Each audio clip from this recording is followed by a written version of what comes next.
not less than 35, not all of you students are less than 35. So when most parts of the Western world will become older, and Eastern world, including China and Japan, will become older, India will be younger and will be younger for a longer time. Indian life expectancy at the dawn of independence was approximately 35, and now we have moved over 70. That means the extraordinary opportunity that is before us to shape the future of India, but also in that process shaping the future of the world, is going to be done by the young people of the Jindal School of Government and Public Policy, along with many others across the country and around the world. And that is why it's important for us to appreciate this opportunity for being educated and in that process making contribution to our own society. Lastly, I want to say that for all the students who are here, if there is one thing that the pandemic has taught all of us, is that we can't take these moments for granted. It was a very difficult time, not only because of the fact that lives were lost, but we simply could not meet and interact with each other. We simply could not experience life as we had always known. But that's not alone the problem. Online education in all its forms and manifestations could not do justice to what we always wanted to. But even there, the tragedy is a lot of people around the world simply could not get access. UNESCO has estimated that 1.5 billion people around the world were removed out of education during the pandemic because they simply had no access whatsoever for online education. All of us, including all our students, are to a large extent significantly privileged that you had access to online education. Even in a country like India, where most educational institutions at the higher education level were attempting to offer online education, the reality is only, and this is another data point which worries me a lot, only 15% of Indian households have three things which are essential for online education: a reasonable access to electricity, a reasonable access to Wi-Fi, and a reasonably working equipment, all three of which are essential for online education. So, with this privilege that all of us have got to be here at this moment, let's make the best use of it, these few months that you have for this semester, and hopefully when you return back in August too. I'm conscious of the fact that as we celebrate this moment, China, including parts of East Asia, is seeing a rise of COVID. We are also seeing a significant rise of COVID cases in Europe too. I can only hope that these were still aberrations and we will be able to overcome, and the situation in India and parts of South Asia doesn't change for worse, and we can continue living the life that we are experiencing at this moment. So with those words, I want to formally introduce Dr. Ajay Chiber, a distinguished visiting scholar at the Institute of International Economic Policy at the Elliott School of International Affairs, George Washington University.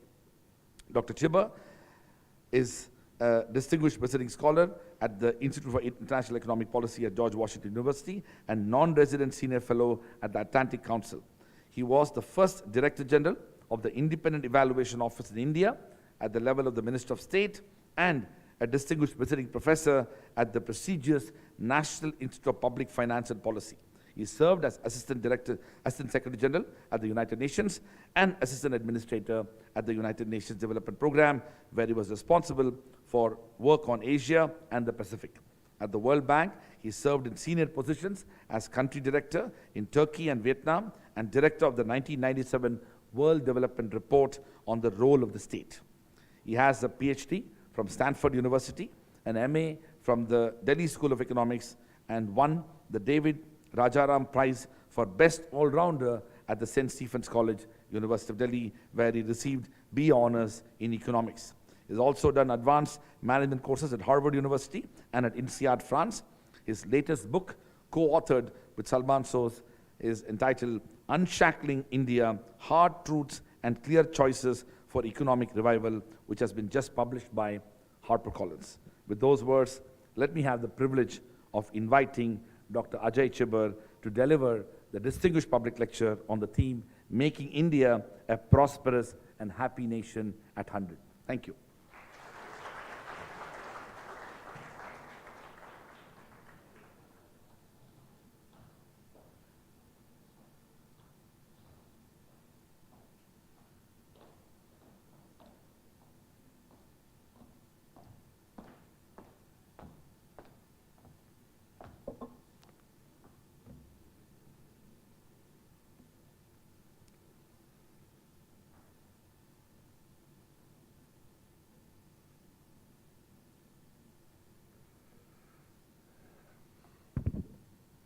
Thank you. Thank you very much, Vice Chancellor Raj Kumar, and thank you, Dean Sudarshan.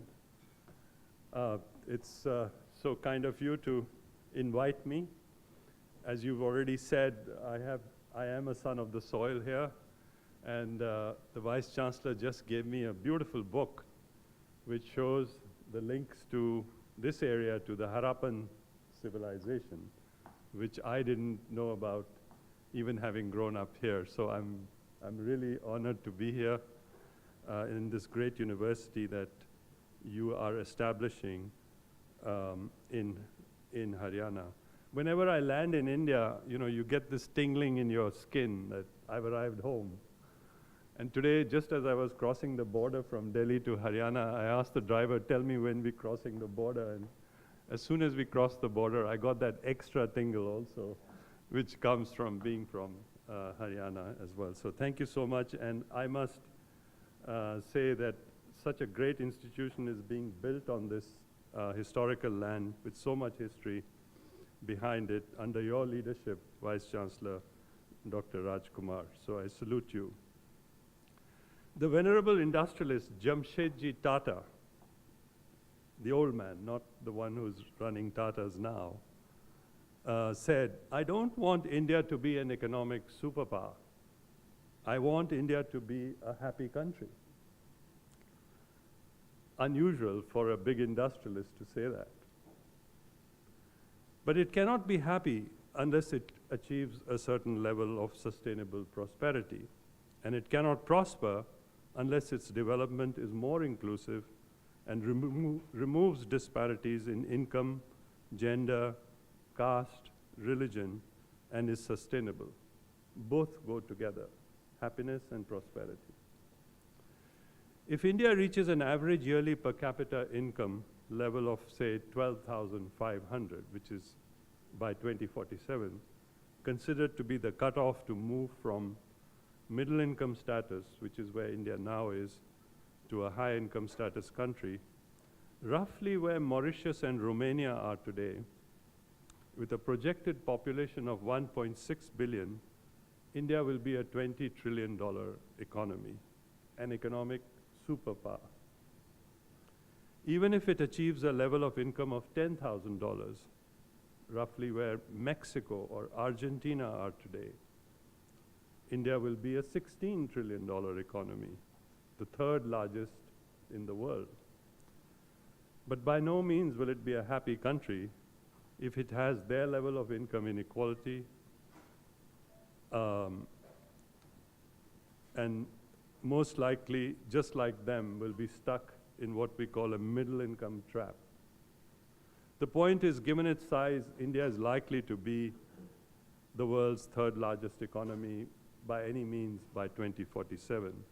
But whether it will be a happy country, more inclusive, less unequal, or go by the way of what Latin America today is, remains to be seen. By the way, India ranked just this week, the Global Happiness Index rankings came out. There's something called a Global Happiness Index.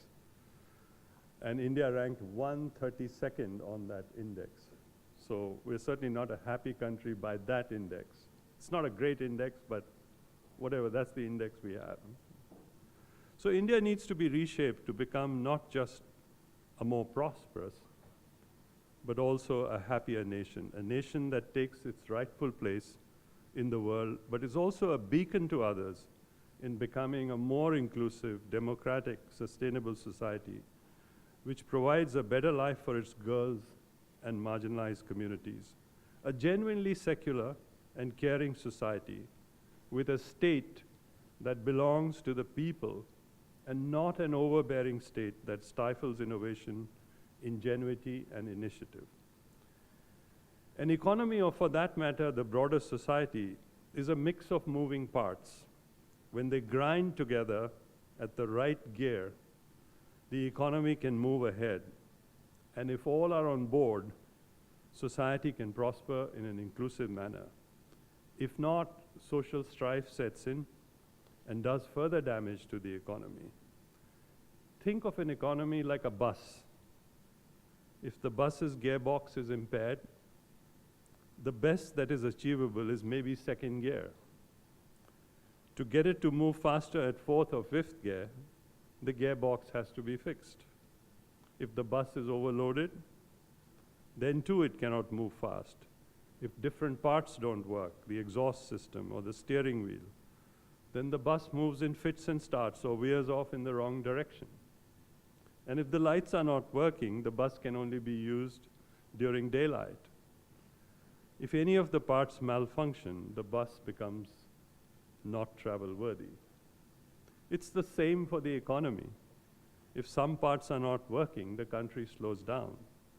If you neglect health and education, you cannot move up the development ladder. If you neglect infrastructure, you cannot compete. If you neglect its defenses, it can be taken over, as we have many times in the past.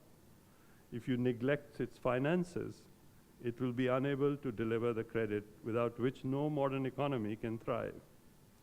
So the many parts must move together to make the economy function at top gear. So what are the key reforms that are needed looking forward? I lay out here 6 broad areas where change is needed and suggest solutions, not just diagnosis of the problems. First, reduce the scope and reach of the state, the government, and strengthen its capabilities.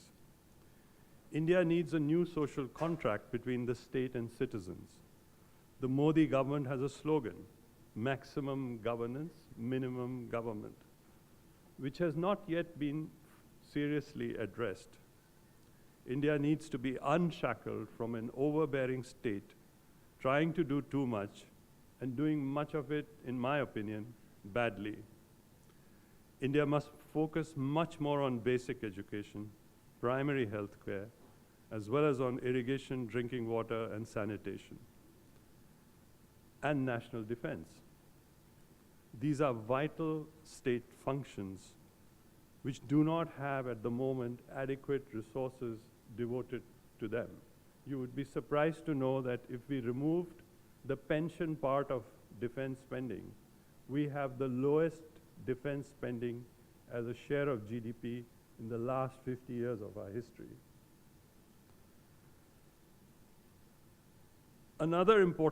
So these are vital state functions. Another important state function is research and development that has huge benefits not only to society, but also to private businesses who typically will underinvest in research and development, as there are innovation benefits that they cannot capture entirely.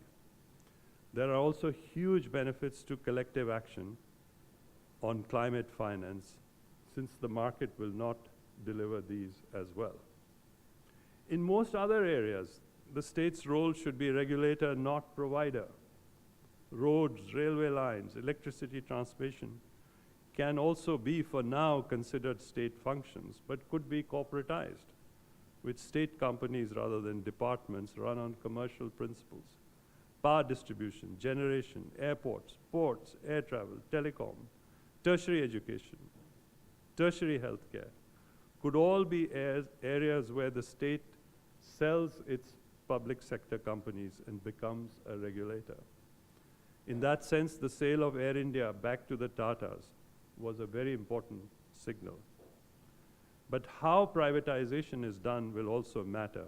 Selling to cronies and oligarchs, as was the case in Latin America or Russia, will not work well either. So reducing the scope of the state is one part of the strategy to make the state more effective. The other part is improving its capability to do what it does better. We cannot run a 21st century economy with a 19th century state apparatus. Now, one part of this is administrative reform. India has too few teachers, doctors, judges, police personnel even, and even foreign service officers. And it appears to have too many clerical and support staff. But India's government is also very expensive because the lower 90% of government staff are overpaid relative to the private sector, a tendency which has been pushed by various pay commissions, especially the last one. But we can do further. Instead of hiring these people at the central level, it would be much better to hire them at the state level, or better yet, at the local government level, where salaries are much lower. India flouts every principle of subsidiarity, that the location of a service should be at the lowest level possible in the government system. In China, which is a totalitarian, authoritarian state, almost 50% of government spending is at the local level, not at the central level, not at the state level, at the local level, compared to less than 4% in India. The central government, on recommendations of successive finance commissions, has shifted more and more resources to the state, this is the provincial level, but there is very little further devolution to the local level. Giving a local government much greater authority to raise revenues through property taxes and user fees is also necessary. India has one of the lowest property tax rates in the world. Some argue that their capacity to deliver services and manage funds is weak, but this excuse has gone on long enough. India also needs to overhaul its social assistance system from what I call product-based subsidies to people-focused subsidies. Direct benefit transfers are a better way than a slew of subsidies on food and fertilizer and electricity and many other items I could name, which cause huge market distortions and breed corruption. Corruption still remains a huge bane in India. There are claims that corruption has improved recently in India based on the perceptions of business people. But if citizens are surveyed, India still emerges as the most corrupt country in Asia. And there's no quick fix here like demonetization. A multi-pronged approach will be needed, including much greater transparency, greater competition, more IT-based services, harsher penalties, and a reform of the police and the judiciary. Electoral bonds give the facade of less corruption, but it just hides huge political corruption. Second, of the 6 areas I mentioned, much greater focus on learning, skilling, and health outcomes, including nutrition. The foundation of India's development and education and health remain weak. Education has expanded, including for girls, but repeated ASER surveys. Do you know ASER, the annual survey of education results done by Pratham? There are huge learning gaps in India. In the 21st century, with huge technological advances already underway, from AI to space exploration to biotechnology, India will fall behind unless it fixes its yawning learning gap. India pulled out of the PISA rankings because it scored so poorly. Running away from the problem will not solve the issue. Confronting it squarely will be needed. Pratham, which does the surveys, thinks the solution lies in fixing public schools. And in Delhi, people claim that the AAP party has actually succeeded in doing some of that and may explain why they have won an election in Punjab. Others have different opinions on this. Others think the government should fund education, but allow civil society to run the schools. What everyone seems to agree on is that learning problems are being caused by unprepared learners, ineffective teaching, inputs that don't reach the classroom, and terrible governance. One important factor often missed is that cognitive abilities are most affected by early childhood nutrition and education.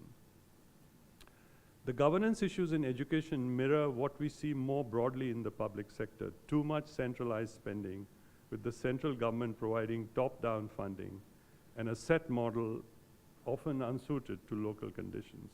Too high salary scales that make public school education more expensive than private schools, with lower learning outcomes.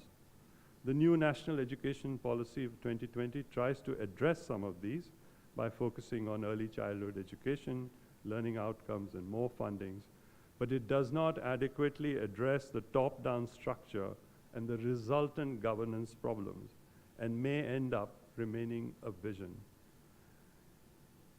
In solution, allowing much greater experimentation at the state and local levels must be the way forward to find out what works best and why. India must also build up world-class universities and research centers, must allow greater freedom and involvement of the private sector and build and run these freely, while using public funds to support, not supplant them.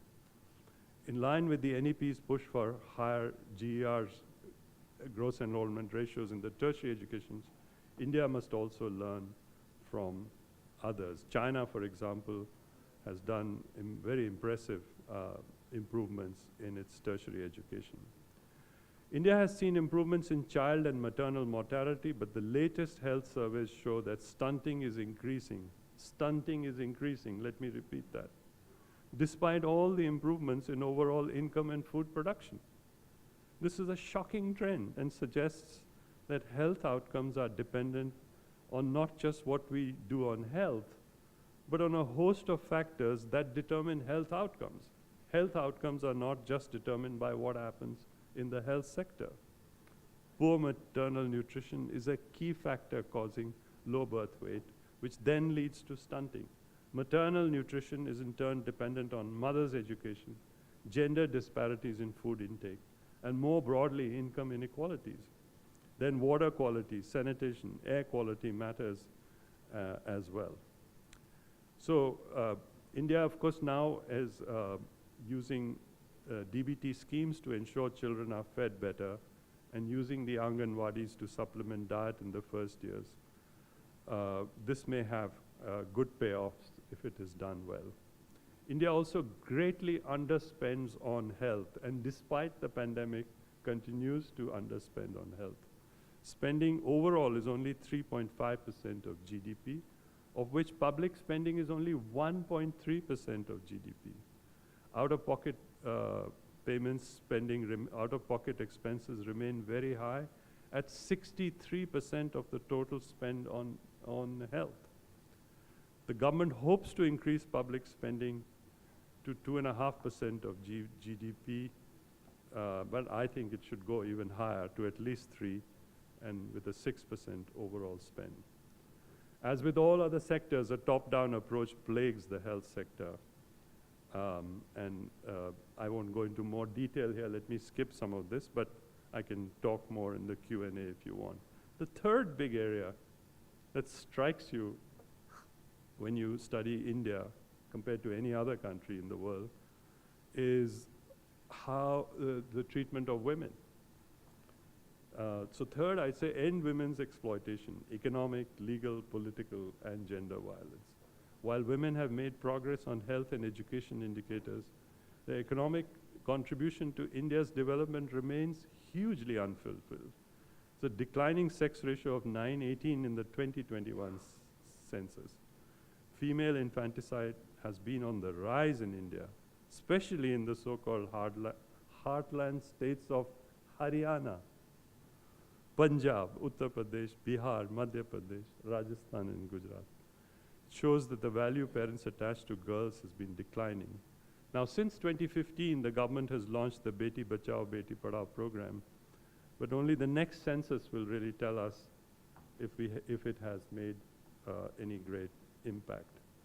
The maternal mortality ratio, that is how many women die at childbirth, has declined but remains still very high at around 130. The female labor force participation rate, which was already one of the lowest in the world, has declined further to around 0.20. And this is largely in the rural areas, as women find no suitable paid employment. And unlike other countries such as Bangladesh, right next door to us, where girls with secondary education find jobs in the garment industry, apparently no such options exist in India.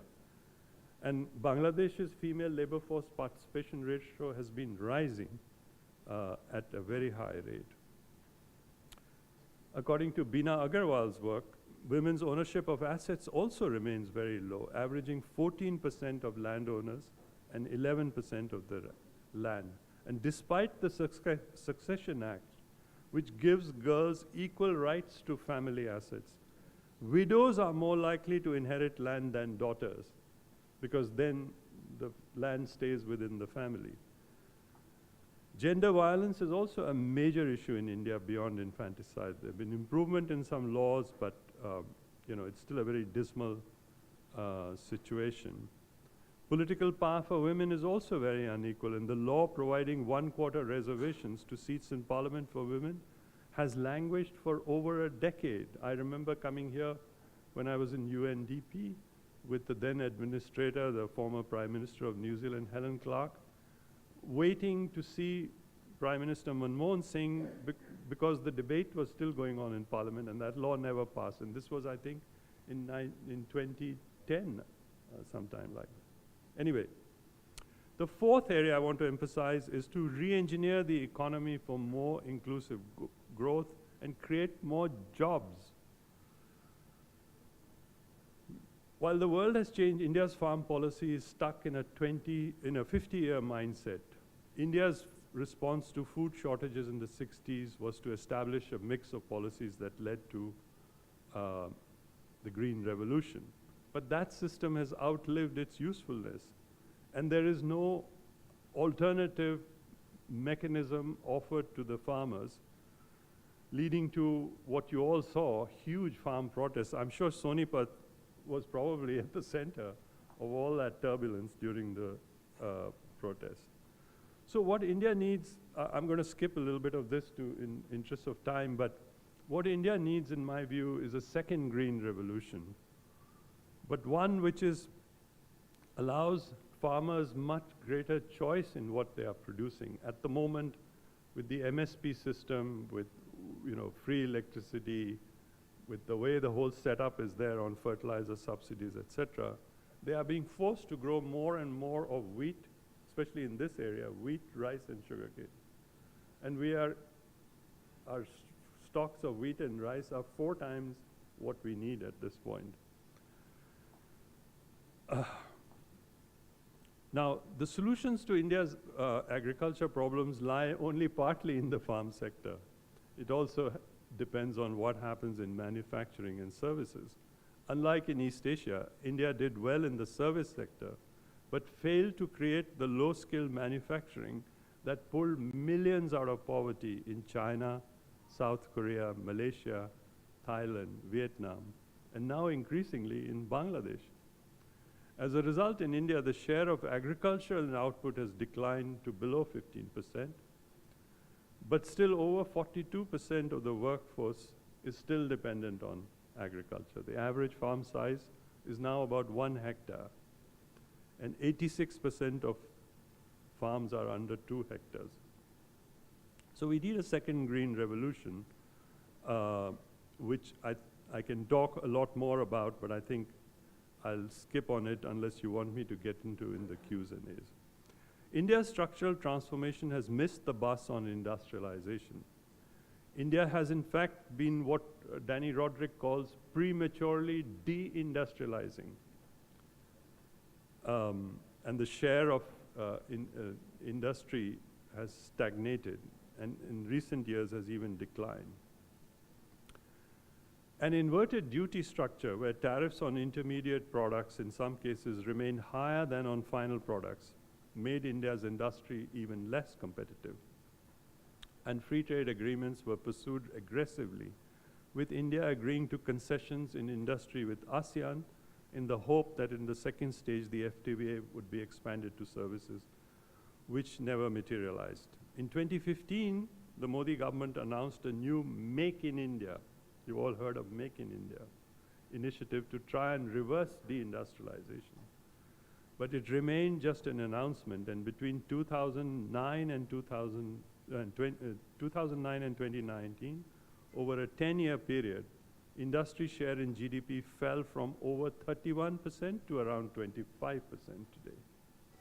India has focused on improving its rank on the World Bank's Ease of Doing Business Index, where it has improved its rank from 142 to 63rd in 2019. But the costs of doing business have still remained very high, and Indian industry has not been able to compete with China and ASEAN on a range of products. In 2018, the government changed course and began to increase tariffs to protect industry, and by 2019, the weighted average tariff rate was above 10%. It had fallen to around 4-5%, then it's gone up again. But this reversal risks going back to the old protectionist model for India, which did not serve it well. Swami Vivekananda said it best in 1850. We enter the world like a gymnasium to make ourselves strong. We must learn from our cricket team, both men and women cricket teams. We used to win only at home, but we persevered. And we are now world beaters on any pitch anywhere in the world. We must adopt the same strategy for our trade and industrial policy. To attract industry, especially firms leaving China, India has now announced a new PLI scheme. The scheme envisages new investments leading to higher production would get cash incentives of about 4 to 6%.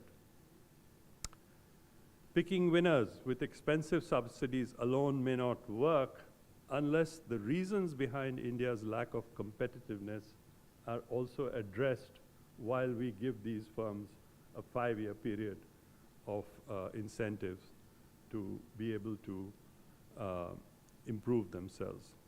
In contrast to its poor showing in industry, India was hugely successful in services, especially IT services, healthcare, and now increasingly e-commerce, and perhaps e-education also.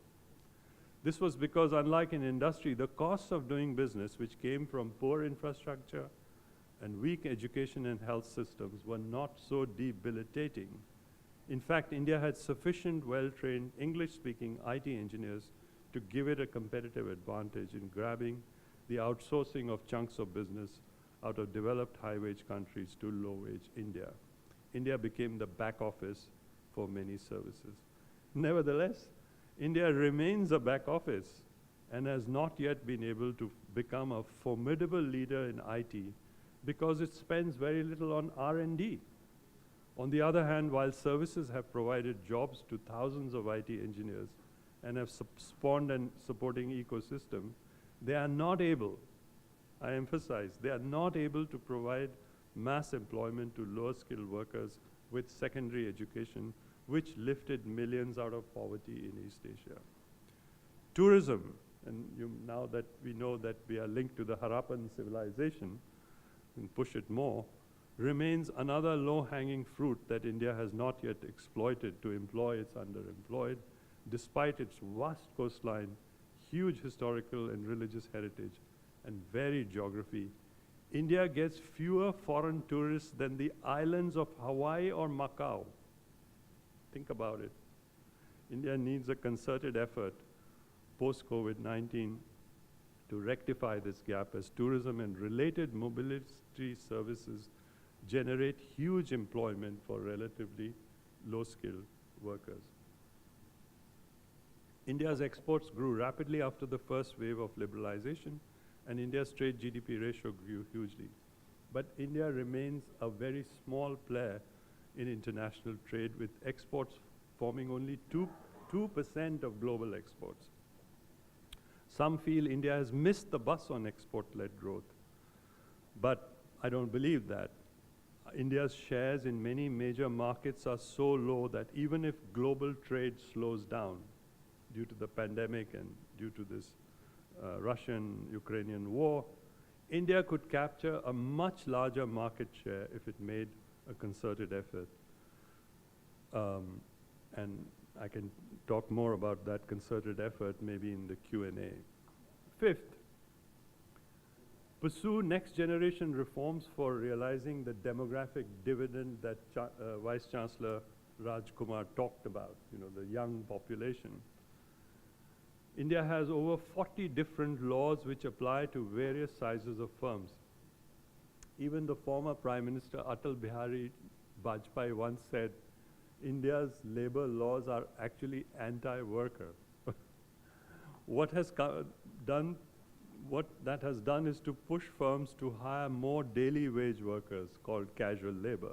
India has the world's largest share of casual labor in the world. Most of India's firms are below 10 workers, as the myriad of labor legislation does not apply below that level. India does not have a missing middle problem that some talk about, but a small firm size problem. India is now reforming its labor laws and put 2/3 of them into 4 codes. But quite frankly, and we can debate this if you want, and I can talk a lot more about it, a lot of it is in my book. I'm not sure that we have, belled the cat with these changes that we are making. Some believe that India's land market is even more distorted than labor, and that it has more significant effects on productivity because land is used as collateral to borrow capital. Land distortions then create capital market distortions, have negative effects on the overall productivity and competitiveness of the economy. Land grab and exploitation of poor landlord owners, especially in tribal areas, by mining and energy companies, as well as badly managed labor displacement in public projects, created a huge political problem. The new Land Act was passed, which has certainly led to less exploitation, but it has also slowed down acquisition of land to such an extent that it has led to huge delays in public infrastructure projects, which have in turn meant a rise in non-performing assets in our banking systems. Some 11 states have now passed legislation to bypass this 2014 Land Acquisition Act. I believe land lease has been tried in some cases and may be a better solution than actually trying to buy the land. It's amazing that with land so scarce, India has one of the lowest floor area ratios in the world. I don't know if you know what a floor area ratio is. It's the amount of floors you can build on a plot of land. And when you drive from here to Delhi, you can see spades of that, right? So much land, such sprawl in the way so we have the lowest floor area ratios in the world in a country which is so short of land. It's unbelievable. So it's a man-made problem. It has resulted in huge increases in costs of city transport and municipal infrastructure. Massive and unchecked migration has also meant that most cities have grown up in an unplanned manner, with slums coming up in peri-urban areas, and then eventually getting formalized as their dwellers become vote banks for politicians, etc. India neglected urban development for a long time, and then a slew of top-down central schemes after 2000, lacking flexibility and without strong local government, have not really solved India's urbanization problem. On infrastructure, let me say, India is gradually improving its infrastructure, but still much remains to be done. I also believe that river transport, the use of, like you have river systems in Europe and in the United States, which are major sources of development into the interior with huge river systems that we have, like the Ganges and other rivers. We certainly should look more into that. Now comes the shocker. India's financial markets remain the most inefficient and the least inclusive in the world.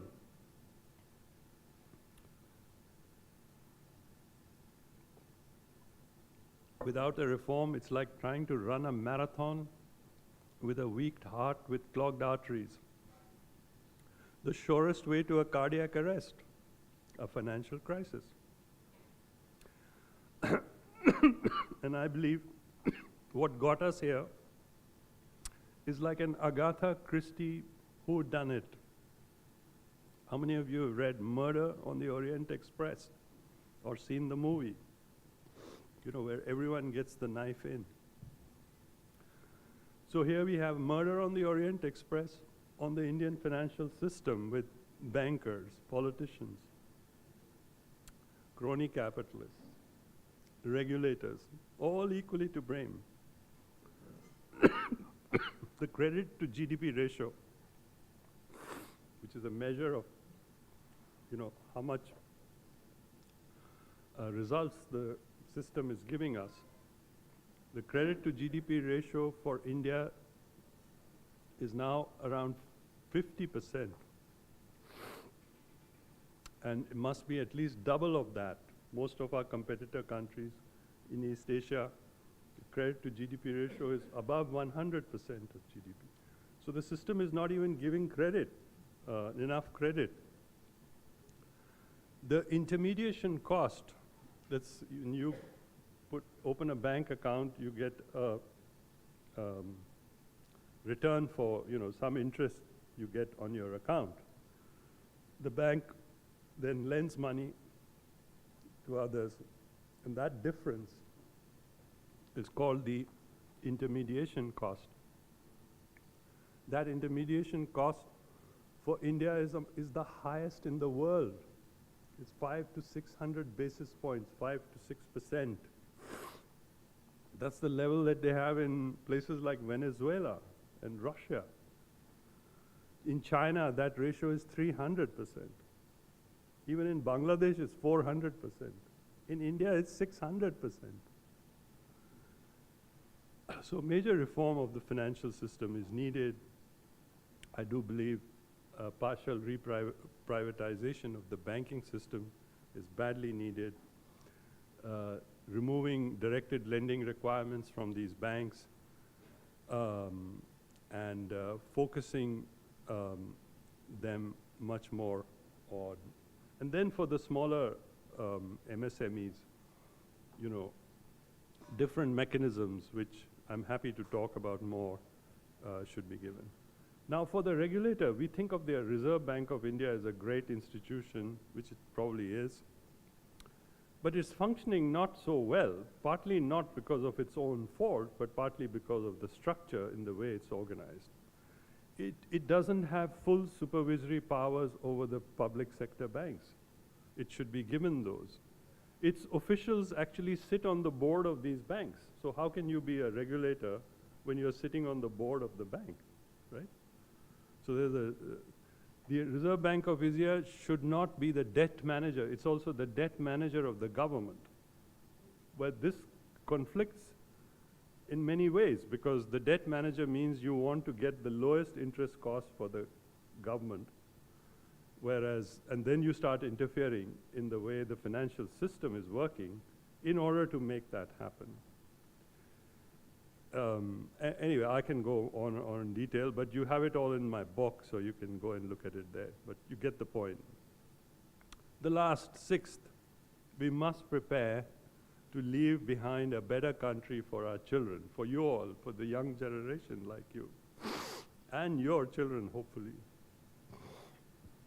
India needs to focus less on its contentious history and its various divisive interpretations, and focus much more on the future India we want to leave for our children and grandchildren. The COVID has shown us how unprepared we are for shocks, because we have not built the resilience that is needed. the biggest threat looming ahead for India and the world is climate change. India's per capita emissions remain well below global averages,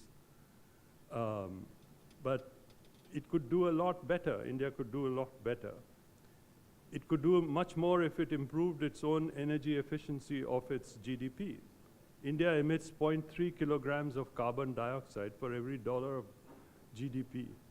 About the same as Australia, Canada, and the US, three very highly energy-intensive countries, and well above Europe, which is only 0.1 kilogram of GDP. Russia actually produces 0.5 kilograms for every GDP. But now India, as the world's third largest emitter, must become part of the solution. All that is changing now, with India signing the Paris Agreement, helping establish the Global Solar Alliance, its commitment to become net zero by 2070, which the Prime Minister very rightly made recently at Glasgow. Now, in addition to the CO2, there's also, as you all breathe the air, you know, India is also creating huge amounts of local pollution, which may not have global impact, but leaves air and water heavily polluted with huge costs to health, life expectancy, and productivity.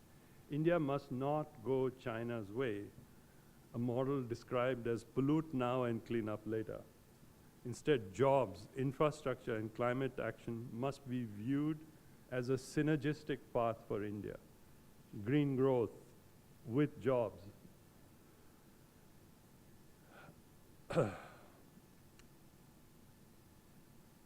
With India, while India may be a victim of climate change, it can do a lot more to prepare and build its future in a more resilient manner, overbuilding cities, affecting natural flows, etc., etc. You know, we can talk more about it. With the world going through huge technological change, AI, and new ways of doing business, and more to come, some argue that it's difficult to predict change. That is true. The only thing we can predict for sure is that change is inevitable. Change in the way we will learn, in healthcare, in transport, travel, in the way we will work and live. Since it's hard to predict when and where the next biological, IT, or material technologies will come from, it is best we prepare our children for the ability to adopt to and thrive with change. Some fear new technologies will take away people's livelihoods, but such predictions were also made for previous technologies, such as the automobile, the telegraph, the mobile phone, and the railroad. It meant, in the end, it always meant higher and higher productivity on average. But yes, it did mean some benefited and some were left behind. So we need, therefore, to build a new area where we don't resist change, but ensure that all can participate. With India likely to be 1/5 of humanity by 2047, at our 100th year of independence, we must build a base where India's youth contribute to innovation and technological change, and are not just passive consumers of that change. If data is the new oil, with over 1.6 billion points of data, India will be the Saudi Arabia of the next phase of global development. Let me end by saying, will India make the change for the better? I am confident it will. But at what pace and for whom? In a muddled-through, somewhat haphazard manner, India has of course made progress since the end of British rule, certainly far better than the previous 100 years of that colonization. Most villages have been electrified. Most of our children are going to primary school in villages and even in urban slums. Most people now use mobile phones. Road and highway construction, airports and ports have expanded to increase mobility across the country. Poverty, which had fallen by over 250 million, has risen again sharply due to COVID, but this reversal is hopefully temporary, as was the case during the global financial crisis. India's ranking in global GDP rose on the back of the 1991 reforms. GDP grew 5 times, and a middle class of about 300 million, many of you, your families, are part of that. About 300 million emerged, about 25% of India's population. But so did inequality. The share of income going to the top 1% doubled in India, from just over 10% in 1990 to 20% in 2019. And the Gini coefficient, which is a measure of inequality, which was quite low in India at 0.32, has shot up in 20 years to 0.48, one of the highest in the world, probably only second now to Russia. And COVID-19 may have increased inequality even further. The Indian growth model had run out of steam even before the pandemic. GDP growth had slumped back in 2019, back to what my old professor Raj Krishna used to jokingly call the Hindu growth rate of 4%. Over 77% of the workforce, that is people who are actually working, have work with no benefits and no social security. And this was cruelly exposed during the pandemic when migrants flocked back. Its demographic dividend that Vice Chancellor talked about is beginning to look like a demographic disaster. India has held together as a ramshackle, rambunctious democracy. But even that designation is under question by many inside and outside India, where elections are held, but people feel it's not a genuine democracy. So we must recognize that we are in a slow fuse crisis and must act. India's political class must broaden its goal and create a new economic and social vision instead of weakening institutions to serve narrow political goals and creating divisions in society to pit one group or religion against another. Unshackling India from its interventionist state, allowing young, aspirational India's innovativeness, flair and talent to be nurtured through better education and health systems, and building the resilience with better preparedness for all these threats, and with robust social assistance and insurance systems, must be the way forward. India has, as you know, many inspiring individual stories, soldiers who fought bravely, sportswomen and men and women who persevered. We hear these stories, every time somebody wins a medal. Despite all the adversity, and entrepreneurs who built businesses despite all the odds that I've talked about. But to become a developed country, India's institutions need bolstering so that collectively India can propel its individual genius and strength into countrywide progress and prosperity. The French Emperor Napoleon said it best: institutions, not armies, determine the destinies of nations.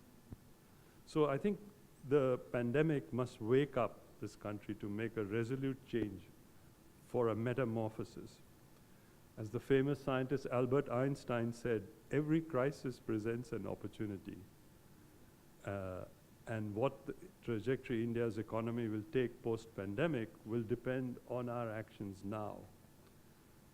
Even the Mahatma Gandhi said it very well. He said, the future depends on what we do now.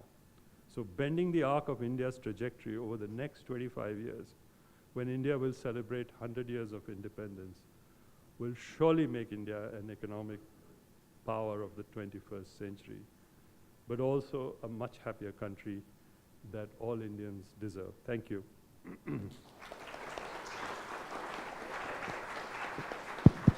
Thank you very much. May I now invite the Vice Chancellor to give you a memento on behalf of all of us in the university.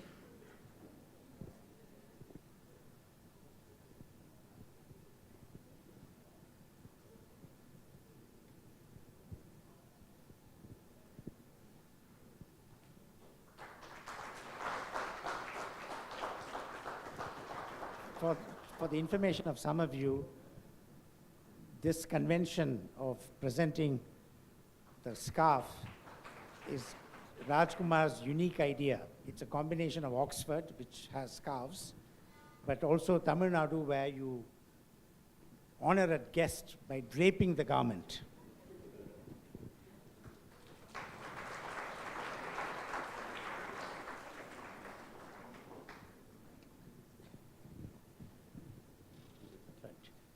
But we have a little time for questions and answers and interactions, where Dr. Chiber would be happy to deal with. So the floor is open.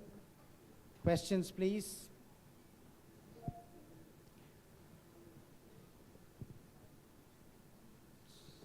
Sudeep, yeah.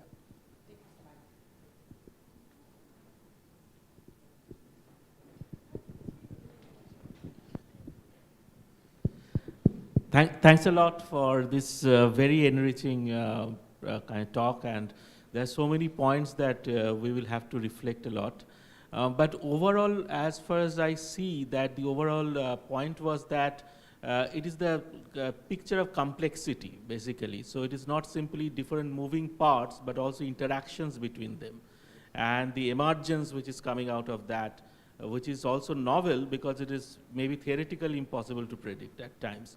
So in that kind of a scenario, we always think that, say, land problems, feedbacking on capital markets and then financial markets, there needs to be a completely a paradigmatic shift in thinking about policy itself, that what is policy at all in that kind of a world.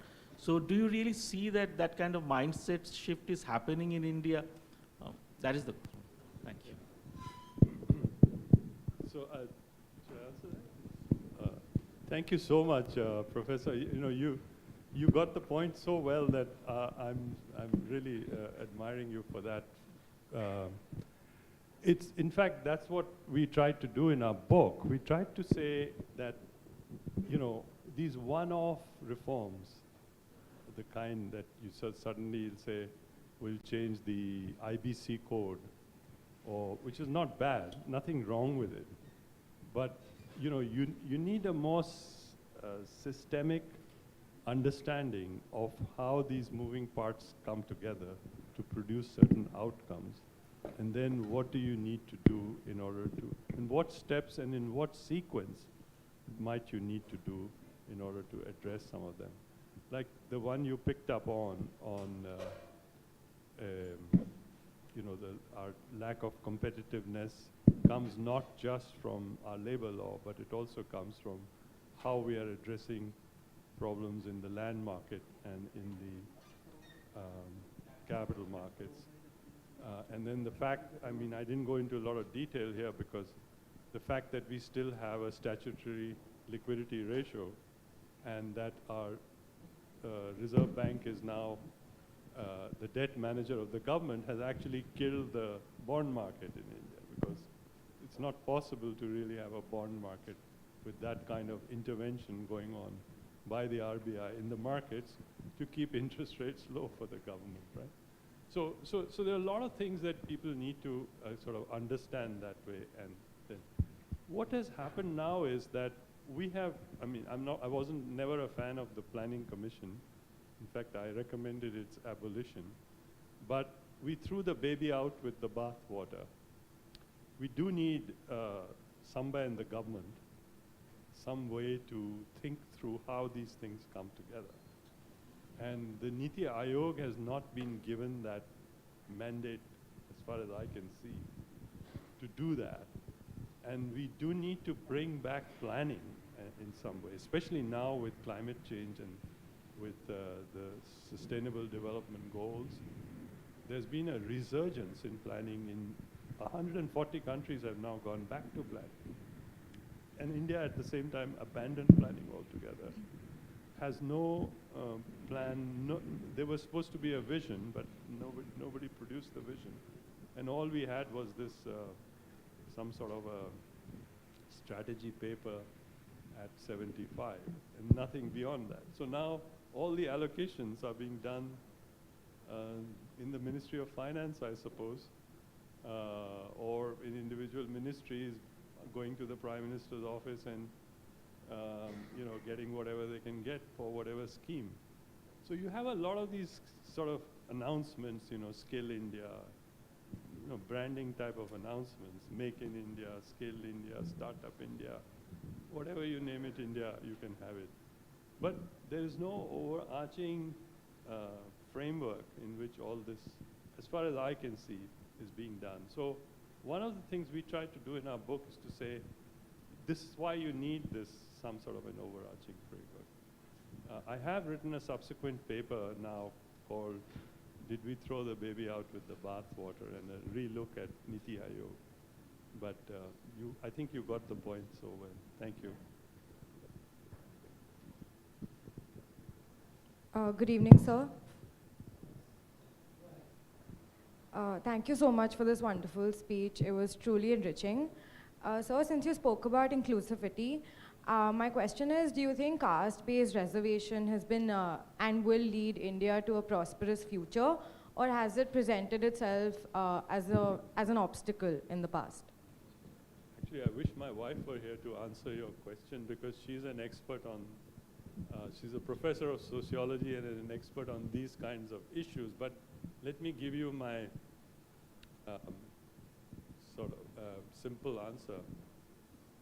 That I do think affirmative action is necessary to bring people who have had centuries, in our case, of being put down and insufficient opportunities. So I'm all for affirmative action. Now, the way affirmative action has progressed in India, has been designed in India, has become politicized in India, I think a lot could be done to improve that. But I don't want to come across as saying I'm against affirmative action. I do believe even after 2-3 generations of affirmative action, still the same opportunities that people who did not, families that did not go through that, don't face the same problems as people who did. But there's lots of problems in the way affirmative action has been politicized and mangled and vandalized, or whatever the terminology is. I'm not an expert on it, but this is generally what I believe. So, Professor, there are some online questions as well. We need to distinguish between political and administrative decentralization. Both are critical. India needs to work on both. Any comments? Yeah. So I do think that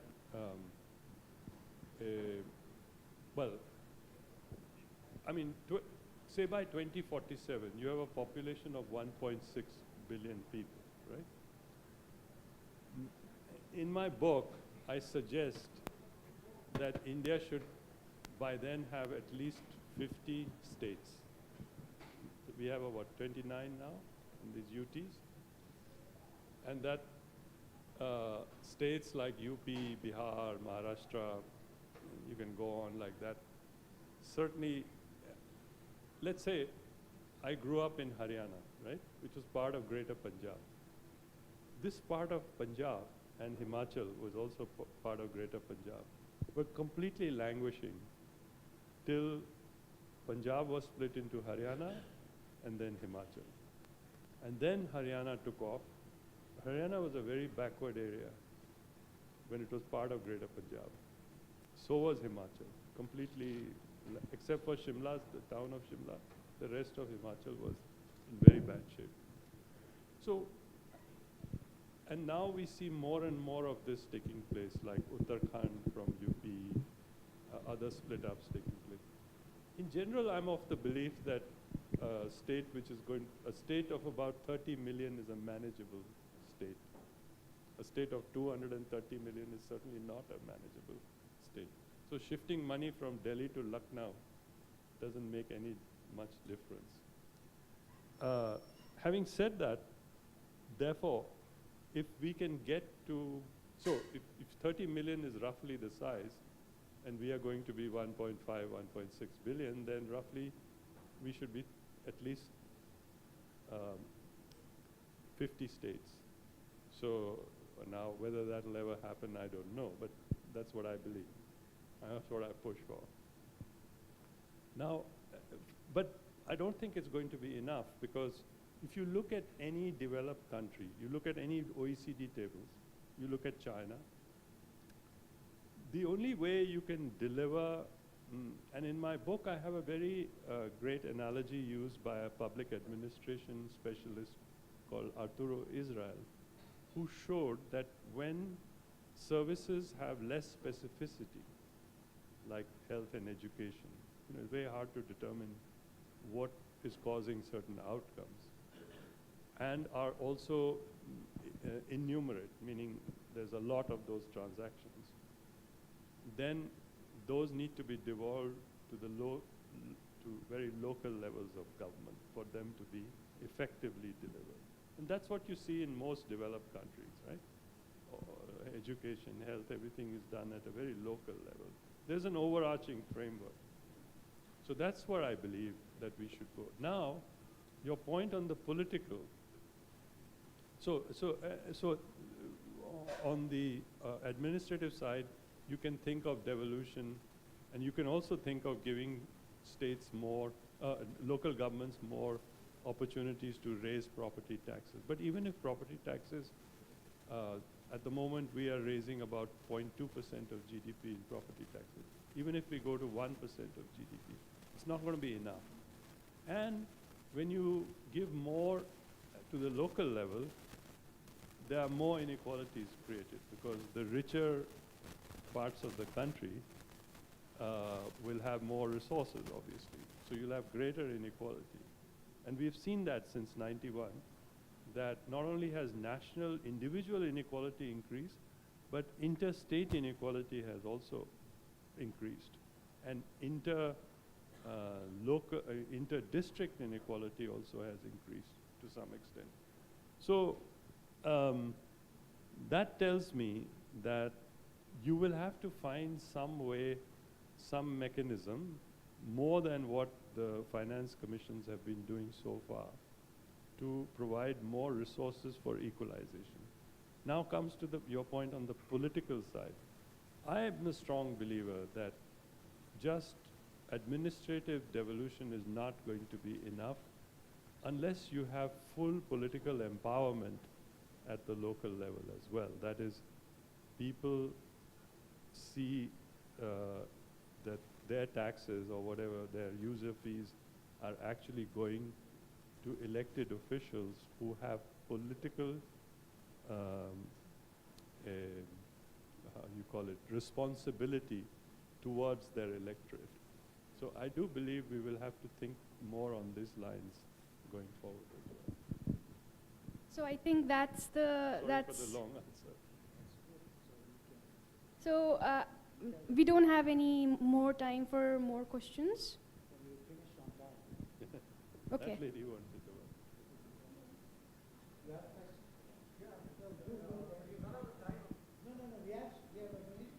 I'll ask Geeta to cut short. Thanks. We all feel thankful. She can reduce the allotted time. So thank you, Dr. Chiber, for so many things that you have thrown at us to think about. So two quick questions. One is a slight pushback, also based on the received wisdom that we're talking about in terms of decentralization. The other one will be a tongue-in-cheek question about if some other received wisdom has led to some of the problems that we have that you have spoken about. So in terms of decentralization, it would be nice to hear what you have to say in terms of two things that we observe. One, that while devolution has increased to the states, state bankruptcy has also gone up in India. And typically what that has been meant in terms of policy prescriptions that we have learned from it is that the farther down local you go, the less responsibly, quote unquote, the money tends to be spent, and which is why you tend to get stuck in a problem where one or two states could create moral hazards for the rest of the country. We also find expression for this to a certain extent in what has happened with local governance in China, with huge amounts of local government public debt, which is now showing up as being a problem for the stability of the entire system. So that would be one. The second tongue-in-cheek one would be in terms of, you had mentioned that we've never really done any planned urban development. Yeah. And I wonder to what extent it is because of another piece of received wisdom, which was India lives in our villages, which it seems to me has been meant, or at least has been taken to mean that India should continue to live in our villages. And if that has anything to do with it. Yeah. Thanks. No, there are two very good questions, and I don't think I have the time to answer all of them fully, but quickly on the first one, yes, I mean, there they call it decentralizing into a vacuum, or into local structures. Could be either a vacuum or there are very unequal local structures, which then, can do further.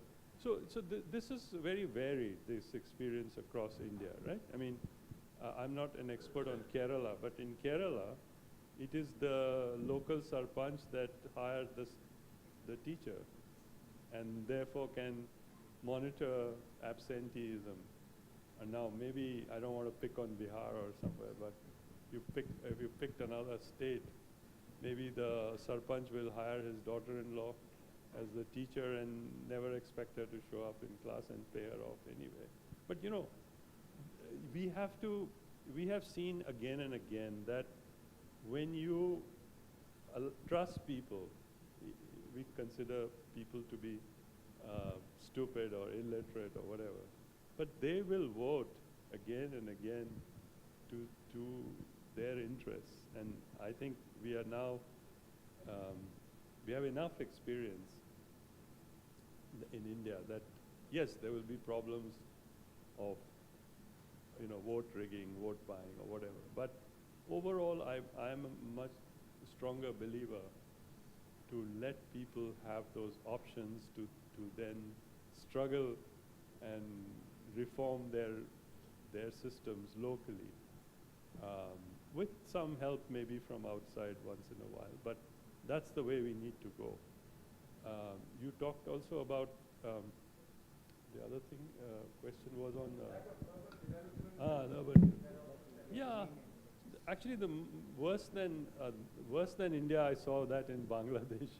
I worked on Bangladesh, and I tried to persuade the current Prime Minister was also Prime Minister to do something about urban development. But I got the feeling that her vote bank was largely in the rural areas, so Bangladesh neglected. So I think the Congress party probably thought that their vote base was rural areas for a long time, and that the urban areas were mostly with Jansangh or with some other party. I don't know what I'm not knowledgeable enough on the politics of this, but for like 50 years we neglected urban development. But then we came up with these schemes with Jawaharlal Nehru Urban Renewal. We split those into 3 different schemes. Anyway, made a mess of it. It's very top down. I'm not sure the current government is doing much better with smart cities and things like that. You have to empower the mayors to sort out these problems. And you have to sort out broader things like the floor area ratio that I talked about. That explains a lot but now you have political vested interests. You have Huda in Haryana, you have Puda in Punjab, you have DDA now in Delhi, of course, right? And all of them have a huge vested interest in these regulations. Probably in Rajasthan you have Ruda in Rajasthan. I don't know what they call it, but I'm just making a joke out of it. But now you have these. So you have to fix some of these at the national level, but I think you have to empower mayors. Yes, there might be bankruptcies in some cities, may go and overborrow. You can try to regulate that. But the broader benefits of that kind of empowerment should not be thrown away because you might end up with a few bad apples here and there. And we have to shift the incentives also, that the central money that they will get will not be to bail out, but will be an incentive for better performance. Things can be done. We can talk more later. So I guess my question for you is, what is wrong with muddling through? I mean, What's wrong with muddling? What is wrong with muddling through? Because, I noticed a sort of tension in your, on the one hand, you are receptive to democracy. So that's important for you, that India stays democratic.